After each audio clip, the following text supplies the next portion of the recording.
그러므로 나의 사랑하는 자들아, 너희가 나 있을 때뿐 아니라 더욱 지금 나 없을 때에도 항상 복종하여 두렵고 떨림으로 너희 구원을 이루라.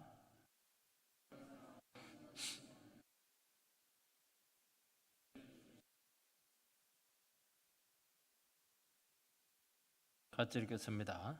모든 일을 원망과 시비가 없이 하라. 아멘. 논에 보면 수신제가 지국 평천하, 먼저 자기 몸을 깨끗하게 하고 나라를 잘 다스리면 천하를 평정하게 된다는 것입니다.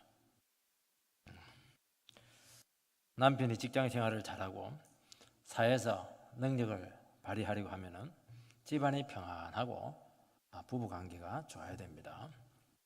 교회도 마찬가지입니다. 교회가 사회적인 책임을 잘 감당하고 교회 본연의 진리를 선포하는 사명을 감당하려고 하면은 서로 하나가 되고 화평해야 된다고 말씀하고 있습니다. 빌립보 교회는 두 가지 문제가 있습니다. 내부적으로는 갈등과 분란이 있습니다. 외부적으로는 핍박이 있습니다. 그리고 교회가 생긴 지가 얼마 되지 않고 구성원들이 참 다양합니다. 바울 사도는 빌립보 교회를 통해서 너희들이 교회 생활하고 교회를 세워나갈 때 교회 평안과 안녕을 최우선적인 가치로 삼고 그렇게 세워야 된다, 그렇게 권면을 하고 있습니다. 근데 이게 생각처럼 쉽지 않습니다. 교회를 한 마음이 돼서 세운다고 해서 한 마음이 되는 것도 아닙니다. 두 사람 부부도 한 마음이 안 되는데 우리 교회마다 50명 참석하는데 50개의 마음을 어떻게 하나 될 수가 있겠습니까? 이게 참 간단한 게 아니라는 것이죠. 그래서 바울 사도는 우리가 어떻게 하면 하나가 될 수 있을까? 그걸 계속 지금 설교를 하고 있는 것입니다.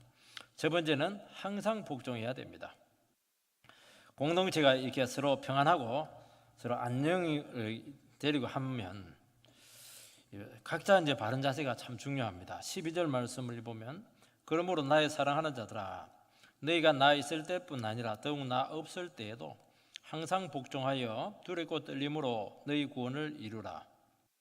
이거 아주 중요한 말이 나오는데요. 두 가지를 기억해야 됩니다. 하나는 항상 복종해라. 두 번째는 두렵고 떨림으로 너희 구원을 이루라. 두 가지죠. 첫 번째 대지에서는 항상 복종하라. 이게 참 중요하다는 것입니다. 신앙 공동체 안에서 성도들이 지켜야 될 가장 중요한 신앙 원리는 뭐냐? 열심히 봉사해라. 예배 참석 잘해라. 그건 참 중요합니다. 근데 훨씬 더 근본은 항상 복종하는 겁니다. 이 원문에 보면은 항상 복종하라. 이게 이제 제일 앞에 나옵니다. 항상 복종해라. 왜냐하면 이런 식으로 나오는 겁니다. 굉장히 중요하다는 것입니다. 강조하기 위해서 그렇게 한 겁니다. 여러분, 신앙생활에서 가장 중요한 가치는 은사도 아니고 능력도 아니고 또 다른 여러 가지, 그것도 정말 중요한 것이지만은 딱 두 글자, 순종입니다. 순종. 기독교에는 참 정말 이 세상에 없는 위대한 가치들이 많아요. 믿음, 소망, 사랑. 얼마나 위대한 겁니까? 성령의 9가지 열매. 굉장하죠. 산상설교는 안 믿는 사람도 세상에 이런 가치가 있나 감탄을 합니다. 그런데 거두절미하고 그거 제 기초가 되는 게 뭐냐? 순종입니다. 말씀에 순종하고 교회 질서에 순종하고 성도들 서로 간에 서로 복종하는 겁니다. 이게 제일 중요한 겁니다. 교회에 있어서는. 왜 복종이 안 되느냐? 복종이 안 되는 성도들이 계십니다. 똑똑하고 교회 생활도 오래 하시기도 하고 정말 잘합니다. 근데 순종이 안 돼요. 이분은 아무리 능력 있고 이렇게 해도 기본이 안 돼 있다. 오늘 말씀에 입각하면 그렇게 표현할 수가 있습니다. 아무리 똑똑하고 일 잘하고 능력이 뛰어나도 순종하지 않을 때는 그게 교회를 세우는 것이 되지 못해요. 결국에는 교회를 깨뜨리게 되는 것입니다. 여러분, 출애굽 백성들이 순종하지 않았을 때 가나안 정복 몇 년 지연됐습니까? 40년 지연됐습니다. 순종하지 않은 사람들 데려가봐야 되지를 않아요. 말이 많아가지고 일단 안 돼요. 순종하는 그 밑에 세대들, 1.5세대, 2세대들, 1세대도 다 죽는 기간이 40년입니다. 다 죽어요. 죽어야 가만히 있으니까. 죽으면 말을 안 하니까. 1.5세대, 2세대 데리고가지고 가난을 정복합니다. 이 접속사 그러므로는 앞 구절과 논리적으로 연결되어 있습니다. 주님이 아버지의 뜻에 자발적으로 순종해서 죽기까지 낮추신 것처럼 성도들도 항상 복종하고 너희 구원을 이루라. 그 논리가 성립이 되는 것입니다. 예수님의 가장 위대한 것은 예수님께서 위대한 일 많이 했습니다. 기적도 행하기도 하고 말씀도 선포했는데 예수님이 제일 위대한 게 뭐냐? 스스로 자기 자신을 설득해서 아버지 뜻에 죽기까지 순종한 겁니다. 이게 제일 위대한 거였습니다. 여기서 역사는 다 일어났습니다. 바울 사도는 자기와 같이 있을 때 너희들이 나에게 순종하고 서로에게 순종했듯이 내가 너희들과 함께 있지 못할 때 떠나 있을 때도 더 복종해라 그렇게 권면하고 있습니다. 왜냐하면 복종이라고 하는 것은 누가 본다고 해서 감시한다고 해서 하는 것이 아니고 이게 얼마나 귀한 가치인 줄 알고 스스로 자발적으로 그렇게 스스로 순종하고 복종하라는 겁니다. 기독교는 강요하는 거 하나도 없습니다. 자기 싫으면 안 하면 돼요. 그냥 그렇지만 기독교는 자발적으로 서로 순종하는 겁니다. 목회를 하고 또 신앙생활을 하면 할수록 참 순종보다 위대한 것이 없다는 것을 진실로 깨닫게 됩니다. 여러분 모든 신앙은 반드시 순종으로 나타나야 됩니다. 순종할 때 다른 가치들의 의미가 살아납니다. 사랑도 의미가 있고 능력도 의미가 있고 그렇게 되는 겁니다. 순종하지 않는데 능력 많이 나타나면 위험해요. 그거 굉장히 위험합니다. 순종하지 않는 봉사는 결국 자기 자신을 드러내는 것밖에 되지 않습니다. 순종하지 않는 은사 사용은 여러 사람을 시험 들게 할 수가 있고 자기 자랑밖에 결국 되지 않습니다. 순종하지 않는 열심은 지나친 것입니다. 그래서 가만히 보면 이 사람이 기질로 하는 것인지 정말 주님에게서 시작된 마음인가 이게 혼동이 됩니다. 순종하지 않는 사람은 이기적인 사랑밖에 되지 못해요. 그래서 사무엘은 사울에게 순종하지 않는 사울에게 순종이 제사보다 낫다 그렇게 말씀을 했습니다. 거역하는 것은 사술의 죄요 완고한 것은 우상에게 절하는 죄다 그렇게 하는 겁니다. 그러니까 이게 얼마나 무서운 죄인가 하는 것을 알 수가 있습니다. 거역하고 순종하지 않을 때 막 그냥 사술에 걸리는 겁니다. 막 그냥 귀신의 역사에 막 걸려드는 거예요. 그렇게 영혼을 공부하게 결국에는 멸망길로 갈 수밖에 없습니다. 여러분 자기 자신을 죽여서 말씀과 질서와 다른 지체에게 순종할 수 있을 때 그게 뭐냐? 그게 신앙이고 제대로 시작이 된 것입니다. 아무리 성경을 많이 하고 이렇게 해도 순종으로 나타나지 않으면 그거는 전부 다 잘못된 겁니다. 여러분 순종이 참 어렵습니다. 왜냐하면 인간은 다 죄인이고 자기가 제일 잘났고 주인이기 때문입니다. 사람들은 다 자기 생각이 있고 자기가 다 똑똑하고 자기 나름대로 논리가 있고 자기를 주장합니다. 그런데 이 모든 것들에 대해서 죽어야 순종이 나오는 겁니다. 그래서 순종이 어려운 겁니다. 예수님께서 얼마나 똑똑해요? 얼마나 지위가 높습니까? 얼마나 아는 것이 많아요. 근데 예수님은 그 신분, 지위, 영광, 생각, 의지 전부 다 죽이고 아버지께 스스로 자기 자신을 굴복을 시켰습니다. 늘 하는 말이 나는 아버지께서 하라고 한 거 외에는 아무것도 안 한다는 겁니다. 그게 순종하는 겁니다. 자기 잘났다고 막 아버지 상관없이 하는 그게 불순종하는 겁니다. 그래서 자기 뜻을 내려놓고 아버지 뜻대로 하겠다고 막 자기 설득을 했는데 우리가 고난주간을 통과하지 않았습니까? 겟세마네 동산에서 할 수만 있으면 이 잔을 내게서 지나가게 하옵소서. 그러나 내 뜻대로 하지 마옵시고 아버지 뜻대로 하옵소서. 이게 순종이죠. 이게 정말 힘들지만 아버지 뜻이면 내가 꺾겠습니다. 내 마지막 의지를 탁 꺾겠습니다. 이게 순종입니다. 자기를 막 설득하는 게 자기를.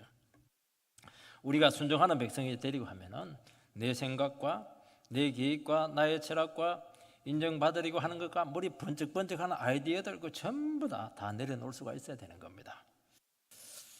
그래서 우리는 신앙생활 할 때 뭐 하는 거냐면은 자기를 자꾸 십자가에 가져가가 자꾸 그냥 못을 박아버려야 되는 겁니다. 이래야 순종이 나오는 것입니다. 여러분, 다른 영혼에게 순종할 수 있는 길은 죄인을 사랑하신 예수님의 모범을 따라야 되는 것입니다. 참 우리가 내 자신을 막 설득하고 이런 것들도 참 중요해요. 하나가 더 있어야 돼요. 영혼을 사랑하면 순종할 수가 있습니다. 하나님을 사랑하면 순종할 수가 있습니다. 사랑은 참 위대한 능력을 가지고 있습니다. 사랑은 사랑하는 그 대상 앞에 서게 되면 내가 굉장히 작아져요.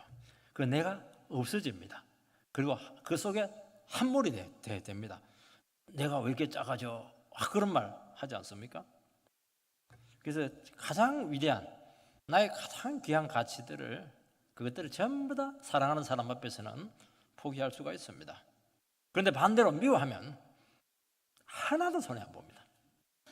꼬치꼬치 다 따진다. 말꼬리 자꾸 다 늘어집니다. 내가 왜 너한테 손해를 보냐? 그게 미워하는 겁니다. 다른 게 아니고. 여러분, 순종해서 권위가 생깁니다. 순종하지 않는 권위는 그거는 반드시 무너집니다. 독재자가 한순간에 몰락하는 이유는 이 문제입니다. 독재의 권위는 순종에서 나오지 않고 굴림에서 나왔기 때문에 이것은 잘못된 겁니다. 잘못된 권위니까 허물어지는 겁니다. 반드시 허물어집니다. 순종할 때 하나님께서 그 사람을 높이시고 권위를 세워주시고 그 권위는 영원히 견고합니다. 우리는 그것을 배워야 될 줄 믿습니다. 여러분, 순종할 이유가 있고 이해가 되어야 순종하겠다 하는 것은 순종하지 않는 겁니다. 그건 자기 마음에 들면 순종하고 자기 마음에 안 들면 순종 안 하겠다는 것은 순종 안 하겠다는 겁니다. 그거는 자기 마음대로 하겠다는 겁니다. 여러분, 성도가 순종하기 어려운 이유는 내 생각을 내려놓지 못하기 때문에, 내 자존심을 내려놓지 못하기 때문에 그렇다는 것입니다. 왜냐하면 순종이라고 하는 것은 인격적인 지시예요. 그렇기 때문에 인격적인 지시를 내리기 때문에 자존심이 상하기도 하고 잘못하면 그 무시감이 든다는 겁니다. 순종하면 하나님의 뜻이 나타나고 이루어지게 된다는 겁니다. 그래서 순종이 참 어렵습니다. 내가 없어지는 그런 체험을 하게 되기 때문에 그렇게 하는 겁니다. 여러분, 신앙은 이해 전에 순종이 우선이라고 늘 귀가 따갑도록 말씀하고 있습니다. 어떤 분들은 반드시 이해가 되어야 자꾸 이렇게 하는데 자꾸 이해를 자꾸 따지는 사람들은 영적으로 밀리게 됩니다. 그리고 항상 뒷북칩니다. 좋은 거는 다 가져가요. 하나님은 순종하는 자들을 축복하시기 때문에 바로 예, 아멘 딱 순종하면 축복 그 사람 다 가져갑니다. 나중에 한참 고민하다가 순종해볼까 이러다가 그것도 안 한 것보다는 훨씬 나은데 순종하면은 그냥 항상 그냥 뒷북이죠. 여러분, 하나님에 대한 신뢰, 하나님 말씀에 대한 믿음이 있어야 되는 겁니다. 여러분, 공동체를 통해서 하나님의 뜻이 드러난다 하는 것을 믿으시기 바랍니다. 구원은 개인적이지만은 구원을 받으면 공동체로 모여야 되고 공동체를 통해서 하나님께서는 역사를 하신다는 것을 믿으셔야 되는데 이게 개신교의 아주 중요한 원리입니다. 교회 안에서 화평하려고 하면 무엇을 인정해야 되느냐? 하나님께서 이 공동체를 세우셨고 이 공동체를 통해서 이루시려고 하는 계획이 있고 뜻이 있다는 것을 믿으셔야 되는 것입니다. 그리고 그 앞에 자기 생각을 앞세우지 않아야 되는 것입니다. 오늘 하나님과 나와의 개인적인 관계가 굉장히 중요하게 되었습니다. 경건주의 영향 때문에 그렇게 되는데 큐티라든지 이런 것들이 이제 그런 것들을 많이 이렇게 하게 됐는데 그 자체가 나쁜 것은 아닌데 너무 개인적인 관계를 중요시 하다 보니까 이 공동체성이 참 약하대. 공동체를 통해서 우리가 이루시려고 하는 하나님 뜻에 대한 이 이해가 굉장히 약하다는 것을 알 수가 있어요. 자기는 신앙이 좋아요. 자기는 좋은데 섞이지를 못하는 겁니다. 여러분, 개인의 힘하고 공동체의 힘은 비교가 되지는 않아요. 여러분, 공동체의 능력을 알고 교회의 힘을 알게 되면은 이거는 그 사람은 정말 교회의 비밀을 아는 사람인 것입니다. 두 번째는 두렵고 떨림으로 구원을 이루어야 된다고 말씀하고 있습니다. 또 하나의 요소가 항상 복종하라 이렇게 되는데, 또 하나는 뭐냐? 각자가 구원을 이루는데 최우선적인 가치를 가지라고 말씀하고 있습니다. 너희 구원을 이루라. 이 말은 예수 믿고 우리가 하나님 자녀 되는 것이 아닙니다. 구원은 두 가지잖아요. 우리가 예수 믿고 재영수 받아서 하나님의 자녀가 되는 것이 있습니다. 거듭나는 것이죠. 또 하나는 뭐냐? 우리가 구원받은 자녀로서 하나님의 뜻대로 살아가는 것입니다. 성령의 인도를 받는 것입니다. 나의 모난 인격이 변화가 되어서 성숙해지는 것을 이야기하는 것이고, 그걸 다 뭉뚱그려 가지고 예수를 닮아가는 삶이 있어야 된다는 것입니다. 여러분, 교회의 화평과 안녕을 위해서는 바로 이 후자 쪽에 대해서 굉장히 강조를 해야 되고, 여기에 최우선적인 가치를 가져야 된다는 것입니다. 너희 구원을 이루라고 할 때 영어로 work out 이렇게 되어 있는데요, 찾아보고 탐구하고 어떻게 하든지 문제를 해결하라는 뜻을 가지고 있습니다. 학생이 숙제를 받았는데 숙제를 그냥 하면 안 돼요. 연구하고 조사하고 책 여러 가지 읽어보고 그리고 나서 조합하고 그렇게 해서 숙제를 해야 점수를 받을 수가 있는 것입니다. 여러분, 운동선수가 경기할 때 어떻게 해야 됩니까? 한 팀이 되어가지고 결과가 나올 때까지 헌신의 노력을 다해야 되는 것입니다. 이것이 워크아웃, 이것이 이루는 것을 의미를 가지고 있는 것입니다. 여러분, 결혼했다고 해서 다 된 겁니까? 결혼한 것은 이제 어떻게 보면 출발선상에 있는 거예요. 결혼은 평생 워크아웃, 연구하고 노력하고 조사하고, 당신의 마음은 어떤 마음이야? 당신 왜 지금은 비가 오는데 힘들어하고 그래? 전부 다 조사하고 연구하고 고민하고 기도하고 이렇게 해서 서로 이렇게 결혼을 하나 되도록 만들어 가야 되는 것입니다. 평생 작업이죠. 여러분, 구원을 이루라는 것은 구원의 축복이 우리 속에 이미 다 있다는 것입니다. 이것을 발전시키고 나의 주어진 현실 처지에서 그 신앙이 꽃피도록 최선의 노력을 하라는 말씀인 것입니다. 왜냐하면 이거는 단시간에 되지 않기 때문에 그렇게 하는 것입니다. 우리가 변하는 거, 하나님 뜻을 아는 거, 이거 너무 오래 걸리고 힘들어요. 과정이 있습니다. 이거는 평생에 걸쳐서 다 해도 못하는 것입니다. 이것을 목적으로 삼고 신앙생활을 하고 교회 생활을 하라는 것입니다. 여러분, 교회가 우선적으로 목표를 삼아야 되는 것은 영혼이 변하고 인격이 달라지고 삶이 바뀌는 것입니다. 은혜 생활을 하게 하는 것입니다. 이것 외에 다른 가치를 가지게 될 때 그 구원은 대단히 빈약해지게 되고 편중되게 되어 있습니다. 한쪽만 이렇게 커지게 되어 있어요.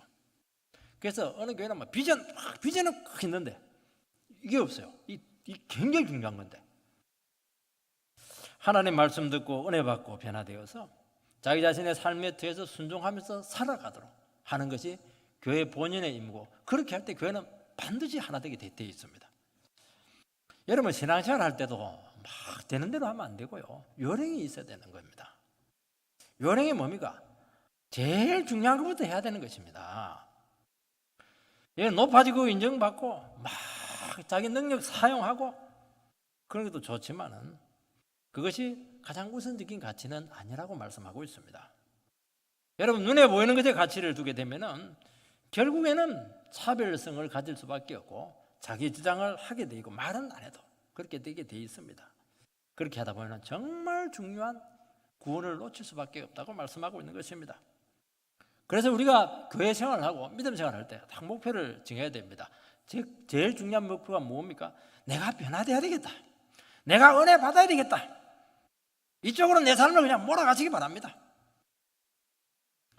말씀을 쫓는 그쪽으로 우리 인생을 그냥 이렇게 선택을 하는 겁니다. 여러분, 교회가 은혜스럽고 하나 되고 그렇게 되면은 절대로 부족하지 않아요. 풍족합니다. 늦지 않아요. 온전합니다. 이걸 놓쳐버리고 막 일로 막 프로그램 한다고 해서 되는지, 물론 뭐 사람들은 모이고 그렇게 할 겁니다. 얼마나 아프게 가는지 몰라요. 나중에 가면 금방 한계가 나타나요. 왜냐하면 그게 은혜가 없거든요. 그 주님의 그 함께하시는 풍성함이 없거든요. 이 변화에서 능력이 나오는 겁니다.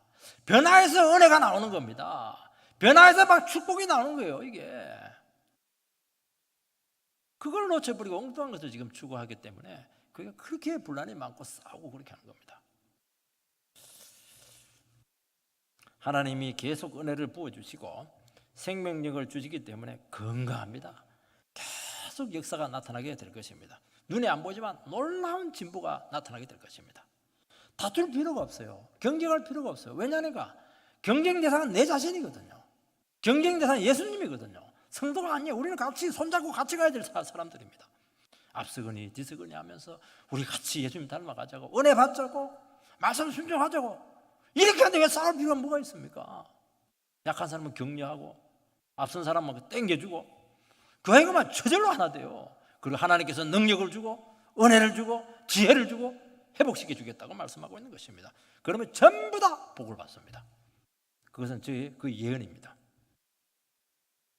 여러분, 두렵고 떨림으로 구원을 이루라고 말씀하고 있습니다. 왜냐하면 이거는 대단히 실천이 어려운 것입니다. 그리고 눈에 쉽게 결과가 나타나지 않아요. 다른 거는 막 금방 눈에 결과가 나타나요. 막 의사 쓰면 막 결과가 금방 나타나요. 이거는 뭐 변화된 거, 이거 뭐 1년 했는데 막 눈곱만큼 변화되고 이렇게 하니까 이게 정말 나도 힘들고 옆에도 힘들고 그렇게 하는 겁니다. 그 굉장히 예민하고 그렇지만 대단히 중대한 문제입니다. 이 올림픽에서 금메달 딴 선수의 고백입니다. 당신은 뭐 2회에 걸쳐서 금메달을 땄으니까 세 번째는 뭐 금메달 당연히 따지 않겠습니까? 아니라는 거예요. 막상 경기장에 서니까 더 두렵더라는 거예요. 처음에는 뭣도 모르고 했는데 막 세 번째 되니까 막 다 하니까 정말 긴장이 되더라는 것이죠. 잠시만 방심하면 미끄러지게 돼 있고요. 컨디션 조절에 조금만 이상이 생기면 그냥 등 위로 밀리는 겁니다.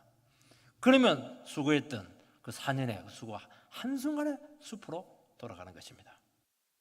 여러분, 우리가 은혜 받고 변화되고 성숙되는 것은 한눈을 팔면 안 되는 겁니다. 다른 거는 좀 한눈을 팔아도 돼요. 근데 이거는 한눈 팔면 안 됩니다. 죽도록 노력해야 이룰까 말까 하다는 것이죠. 여러분, 자전거를 타고 가는데 페달을 멈추면 안 되는 겁니다. 그러면 쓰러지는 거예요. 계속 그냥 앞으로 전진해야 되는 것입니다. 여러분, 하나님의 말씀 듣고 은혜 받기 위해서 몸부림치시기 바랍니다. 이것을 멈추면 교회는 문제가 생기죠. 넘어집니다. 쾅쾅 소리가 나요. 자기 자신을 낮추고 겸손하려고 애쓰는 이유는 다른 것 때문에 그런 게 아닙니다. 이것 때문에 그렇게 하는 거예요. 왜 겸손해집니까? 왜 우리가 주님 앞에 내 자신을 낮춥니까? 은혜 받으려고요.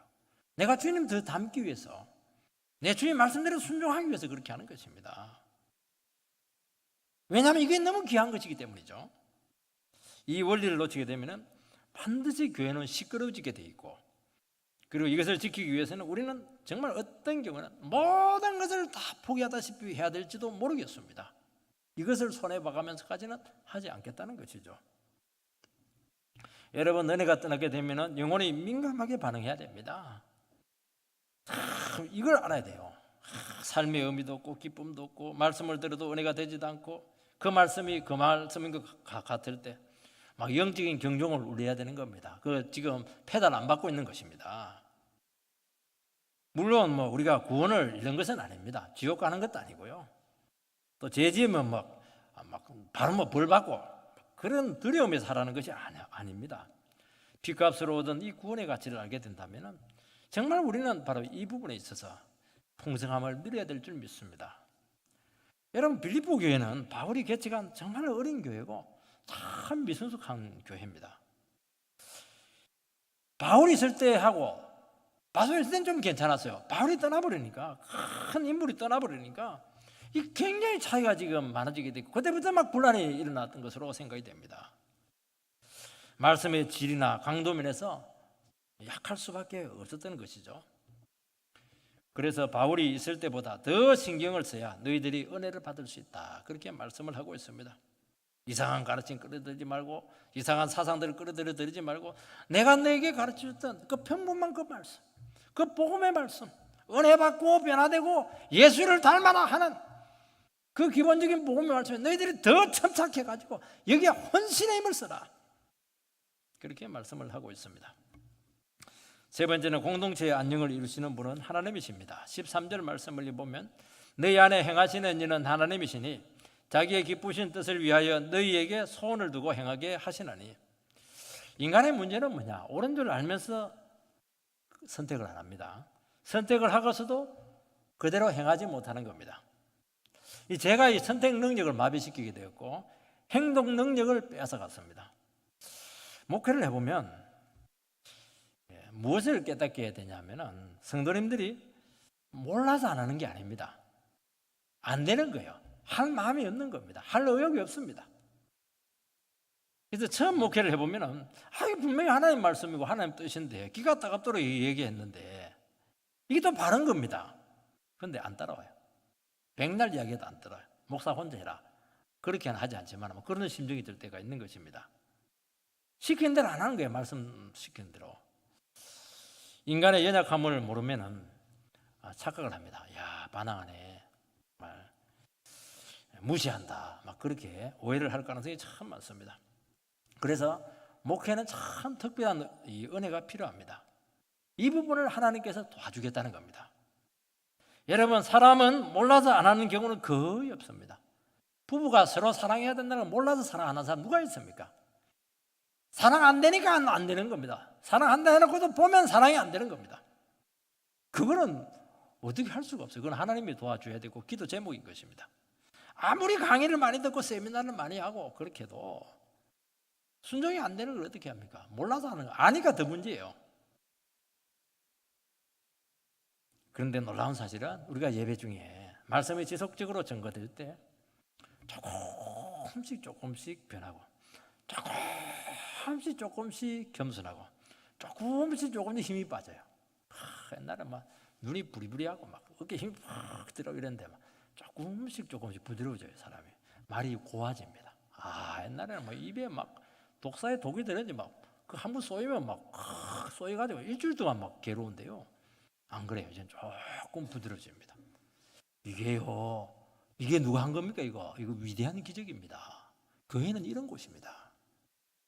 하나님은 우리 안에 행하시는 분이십니다. 기쁘신 뜻을 위해서 소원을 두고 행하신다고 말씀하고 있습니다. 행한다 할 때 에너지 여기서 나왔죠. 여러분 다리미에 전기 코드를 꽂으면 열이 나가지고 옷을 다릴 수가 있습니다. 하나님께서는 우리에게 의지를 불러일으키고 힘을 주고 그분이 원하시는 목적으로 우리를 이끄신다는 것입니다. 우리의 문제는 죄 때문에 하나님께서 원하시는 목적에 맞는 삶을 못 사는 거예요. 그리고 살 능력이 없다는 겁니다. 살 마음도 없다는 거예요. 그럼 왜 교회 와서 있습니까? 예배를 드리고 말씀의 은혜를 받게 되면 놀라운 일이 생깁니다. 성령님께서 우리에게 움직이게 합니다. 깨닫게 합니다. 나가게 합니다. 100가지 되려면 한 가지 실천하는 마음이 생기는 거예요. 여러분 예배 드릴 때 주님께서 강한 마음의 감동을 주는 게 있을 겁니다.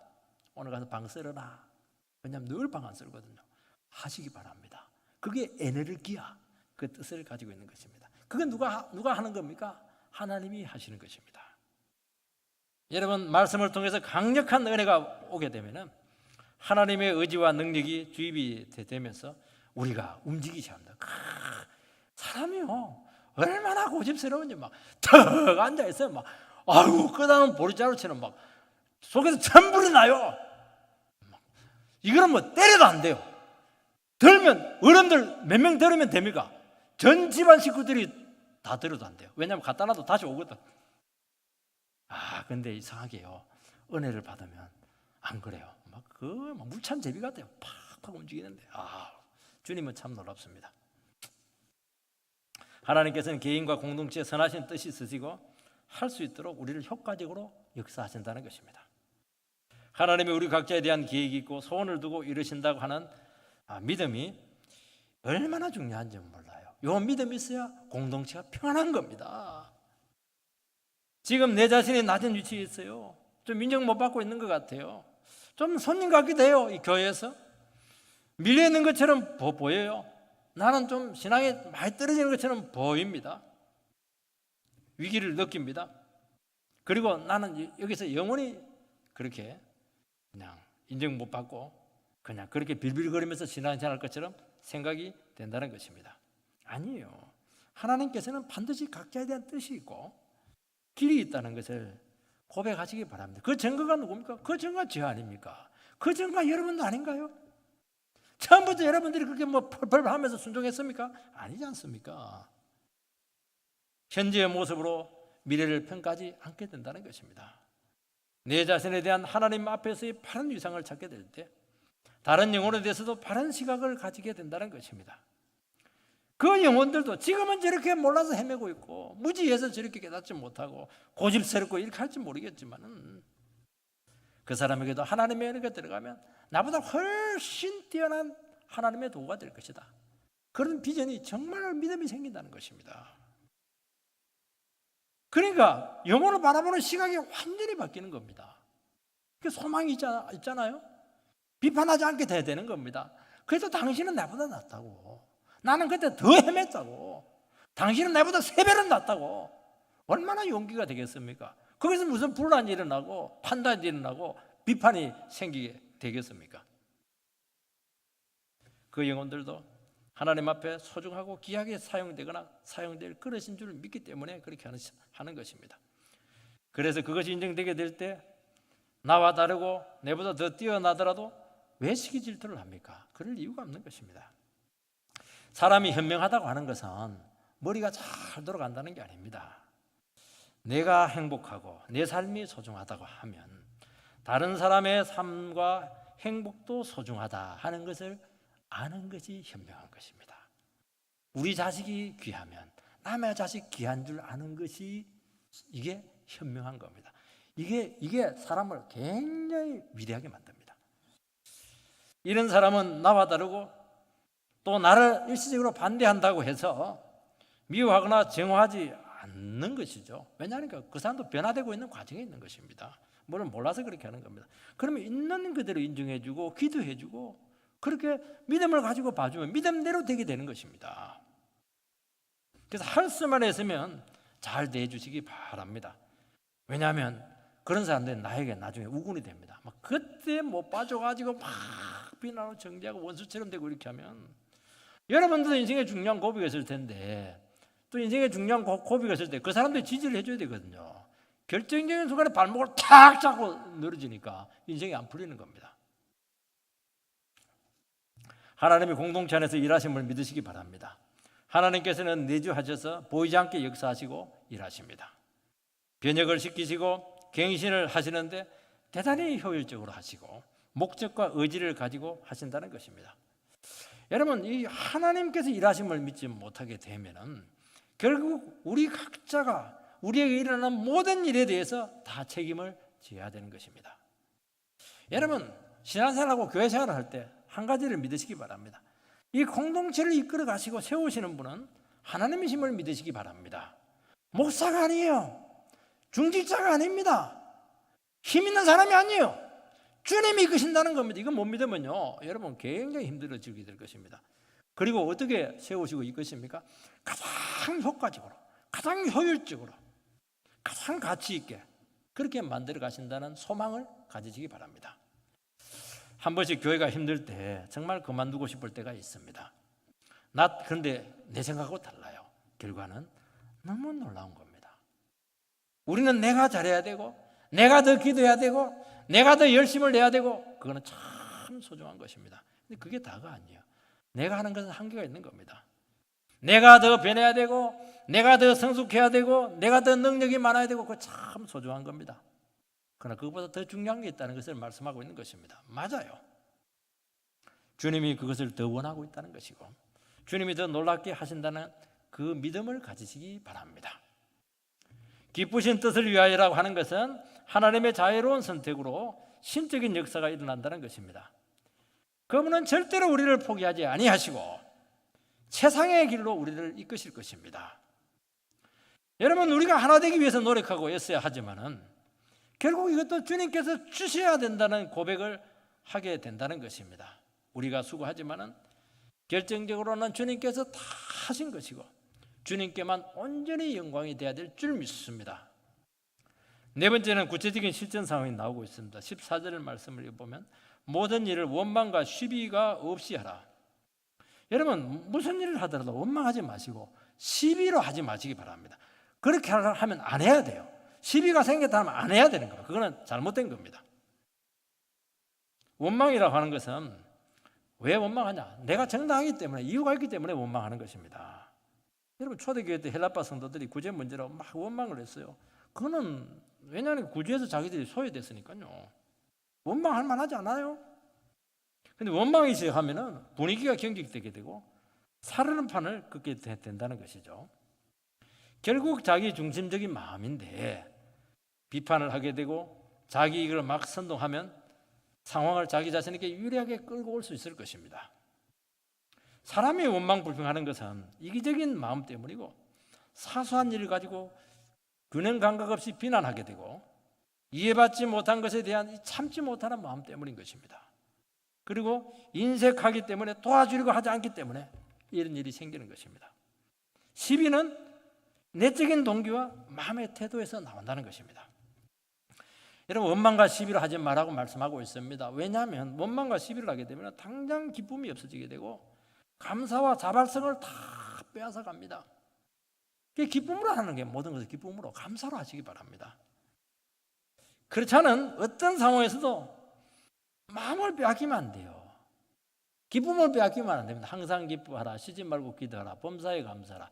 이것이 너를 위한 하나님의 뜻이다. 그렇게 말씀했습니다. 우리는 하나님 뜻하면 하나님 나에 대한 뜻이 무엇입니까? 감사 안 해요. 하나님 나에 대한 인생의 뜻이 무엇이죠? 기도 안 해요. 그런데 하나님 뜻이 안 나타나죠. 하나님 뜻은요, 감사하고 기도하고 쉬지 말고 기도하고 범사에 감사하고 항상 기뻐하고 그 세 가지만 하면 여러분에게 대한 하나님 뜻은 팍팍 나타날 겁니다.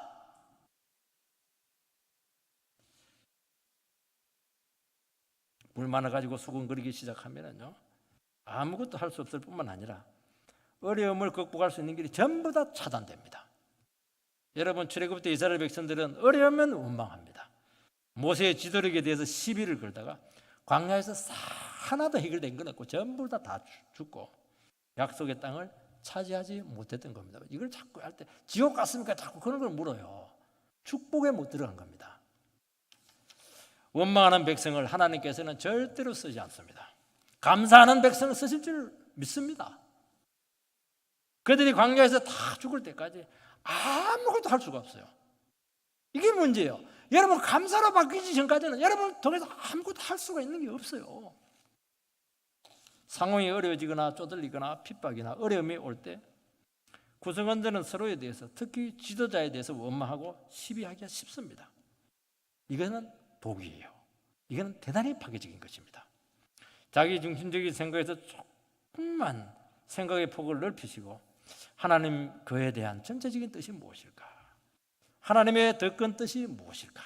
생각하면 자기 자신의 궁핍과 어려움이 그렇게 크게 다가오지 않을 줄 믿습니다.